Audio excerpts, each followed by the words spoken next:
Ladies and gentlemen, brace yourselves. It's time for Odd News with Scott and Val. The only segment brave enough to ask, who let this happen? And then read it out loud anyway. Proof that evolution is taking a coffee break in America. And one or two other places too. These are real stories involving real people who woke up that morning and chose chaos. If you're thinking, surely no one would actually do that, allow us to assure you, yes. Yes, they would, repeatedly. So settle in, lower your expectations, and remember, this isn't fiction.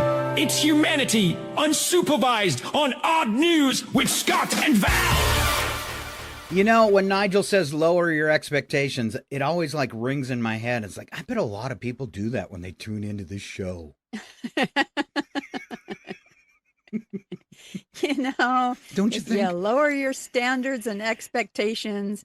Yeah, how can you ever be disappointed? That's right. You might be mildly amused or something. All right. Odd news stories. We've got one song today. If you don't like my music, just know we've only got one song today, and it's only a minute long. You'll be okay. I think the songs are the best part of the whole stories myself. But, well, I did generate fake clips. All right. Okay. All right. First stories, all you, sis. All right, New Yorkers are once again proving that no headline is too strange. Over the past several weeks, multiple videos posted online have shown groups of people climbing into New York City's sewer system after dark through maintenance openings in several boroughs. The videos have sparked widespread speculation online. Some believe they're urban explorers looking for abandoned infrastructure. Others think they're social media thrill seekers searching for viral content. City officials continue reminding the public that entering the sewer system is illegal, dangerous, and it can expose people to toxic gases and often flooding. Okay. You know, personally, if someone says, follow me into the sewer, I'm going to need more details. Is this a necessity? Must we? Do we have to? Well, they did come up with some guys on a traffic cam that did go ahead and crawl into the sewer system, and I've got that for you. There's pizza down there?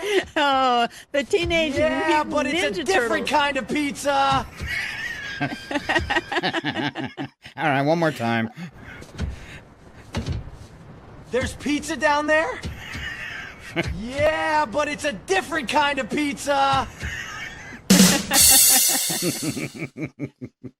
You know, some of the lines from Teenage Mutant Ninja Turtles were actually hilarious. Yeah.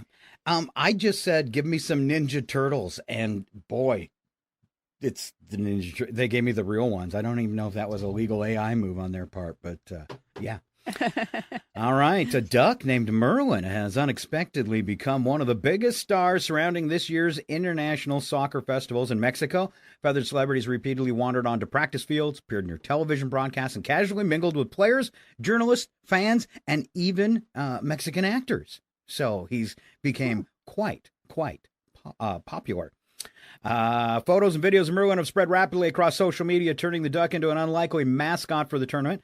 Unlike some sports fans, Merlin has yet to start a fight, throw anything on the field, or demand a referee be fired. So it's pretty cool. Oh, he's officially the best behaved celebrity in the entire tournament.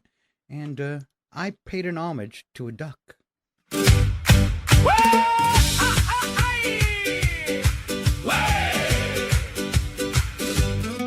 Well, down in Mexico where the football roars, a little duck came waddling through the restaurant doors. Tiny green jersey, little orange feet. He stole the whole World Cup without a single cleat. Oh, Merlin, Merlin, quacking proud and loud. The feathered little hero of the football crowd. Never flipped a table, never threw up beer. Just smiled for every camera from ear to ear. Oh, Merlin, Merlin, the World Cup duck. He met the players, TV stars, posed for selfies between bars and cars. FIFA said, sorry, ducks aren't welcome here. Merlin just shrugged and quacked a great big cheer. Oh, Merlin, Merlin, champion by fate, better behaved than half the fans fans at gate 8. No red cards, no drama, no referee attack. The World Cup's greatest legend was just a little quack, quack,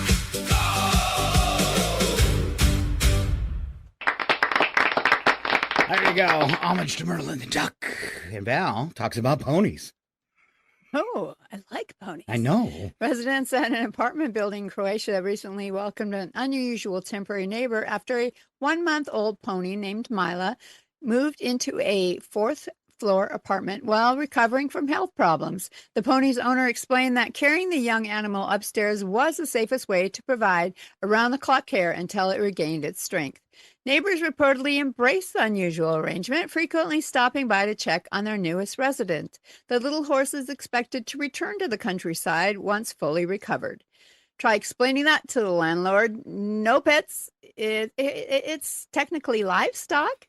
I was trying to envision what it might be like having a horse in your house. And Val, please don't describe this video for our radio listeners. Oh, okay. Okay. Just a little pony going through the house. And Yeah. Remember, you need to watch this or not. Throw up. Well, good. He was potty trained too, kind of. He was going to use the toilet. Almost made how it. Smart is that? Almost made it. Almost made it. Almost made it. All right. Professional snake catcher in Queensland, Australia, thought he was responding to a fairly routine call this week after a homeowner reported spotting a large carpet python inside their house. When the reptile expert arrived and began searching, he eventually located the snake hiding behind some furniture. But just as he reached in to safely remove it, he discovered the python was not alone. Sharing the hiding space was a giant huntsman spider, one of Australia's famously oversized spiders. Did you see one of these guys when you were on visit? And we never did see a huntsman. Have you heard about them before? I have heard about them. They are bigger than your hand with their legs spread out and the body a little bit bigger than a tarantula, maybe, but not as fat, but really huge. Legs as thick as a pencil. They're definitely creepy. They're oversized spiders with a leg span large enough to make just about anyone reconsider being inside with it. Snake was safely relocated. The spider was left where it was. So they must kind of like honor the Australians that think they're cool. It's like, we got a huntsman in the house, we're keeping it. Well, I think it's probably like our garden spiders, right? And that they catch insects and things that you might not want in your home is kind of my guess. But I really did not want to see one while we were there. So Chicken. Australia remains the only country where discovering the giant snake is the moment everyone finally relaxes, but he came in second. All right. Here's what happened with the spider. I want to see the spider. Ah! Get it off! Get it off! Oh, is that creepy? That's creepy, isn't it? That would be, that's creepy. It would be a great Ken panic time, though. Oh, yeah. We'll send him the picture. All right, pal. We've got a town crier up next. And I'm trying to think of how the Australians would say this. It'd be, they don't say their R's in words. So Canberra, I still said an R. Anyway, in Australia is officially home to the world's loudest town crier. During a recent Guinness World Records event, veteran town crier Neil Green shouted his traditional announcement at an ear-splitting 122 decibels, roughly as loud as a chainsaw or standing near the front row of a rock concert. Judges verified the reading and awarded Green the new world record, beating competitors from around the world. The record was measured using professional sound equipment to ensure every booming syllable counted. Parents everywhere immediately said, "Cute. Now come measure our toddler." Bet you he's louder. In fact, your granddaughter, oh my God, she has the most piercing, ear-splitting cry I've ever heard come out of a baby. Oh, really? Very high, huh? High-pitched. Oh, yeah. It's like, oh my gosh, how does she do that? Well, I can't imagine living beside somebody who's a town crier, but I kind of have a feeling because I once lived beside a guy that used to like to yodel outside. Oh. Yeah. And yeah, watch it. Yodelay-hoo! Yaddle-lay-hoo! Be better if he had pants on.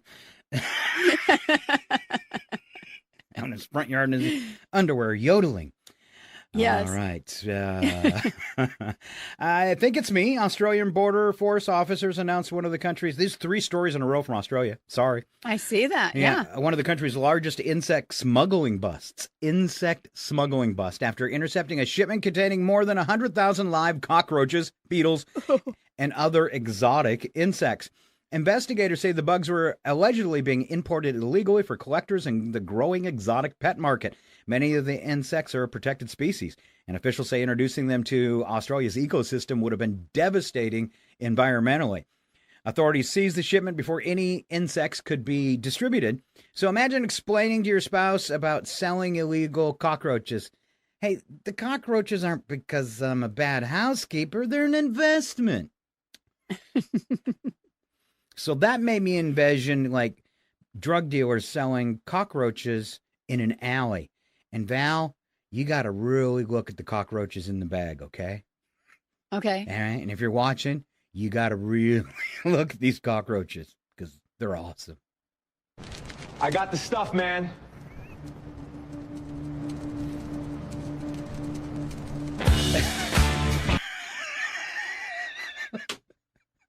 Okay. Remember, this is a show you have to watch.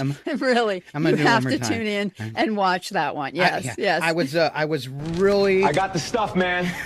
I was really impressed that AI would generate cockroaches with Trump heads. A quick little aside now. In Australia, camels were introduced back, I don't know, early 1900s into Australia when the Afghans were there. They came, they brought their camels, they left the camels. And they're actually now destroying the environment in certain areas of Australia. So, Really? yes. Really? Yeah. All right. So, All right, Val, you All got right, a real Matt. fun one. all right. Some people will do anything to save a favorite pair of sunglasses, including scoop them out of the reflecting pond. Anyway, a camper at California's Mount Whitney area dropped his sunglasses into a campground vault toilet and decided they were worth retrieving. According to the Inyo County Sheriff's Office, he tied himself to a rope, climbed into the toilet vault, and quickly became trapped waist deep in, well, exactly what you'd expect to find inside of a campground toilet. Fortunately, another camper heard his calls for help and contacted emergency crews. Rescue teams spent nearly an hour extracting the man before he was flown to a hospital as a precaution. Authorities praised the quick responses, but reminded visitors that vault toilets are extremely dangerous, confined spaces and should never, ever be entered. I guess he finally got his sunglasses back, but somehow still couldn't see this was a bad idea. Yeah.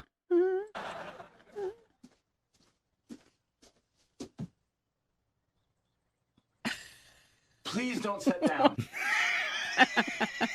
I'm sorry, that was so quiet. You got to hear the last word. He's going into the Okay. bathroom. He sees the dude in the pit.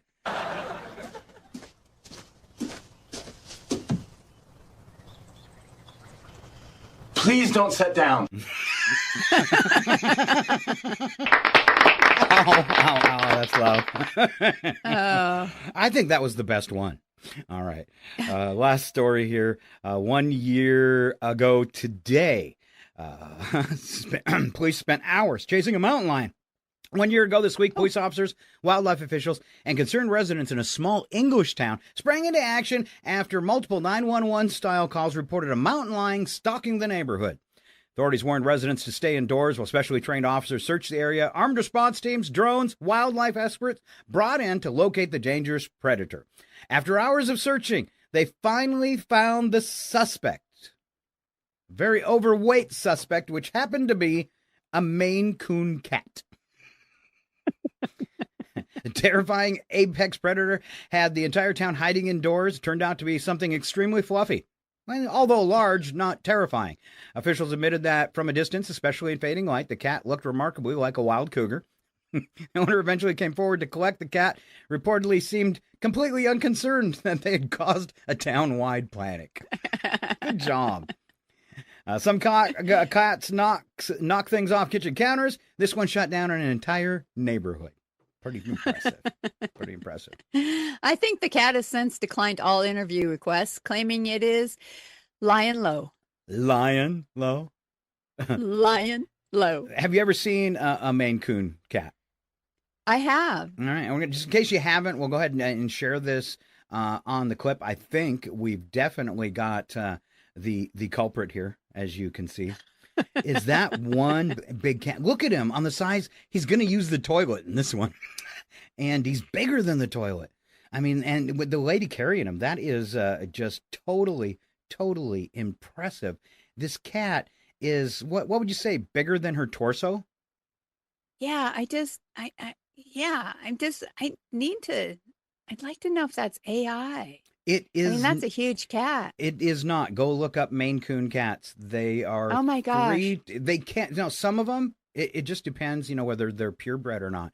But they can be up to 3 times the size of a normal cat.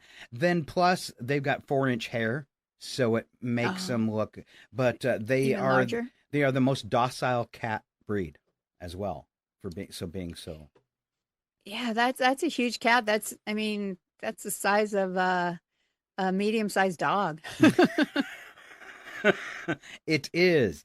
All right. That is our odd news for another Tuesday. Thank you so much for being here.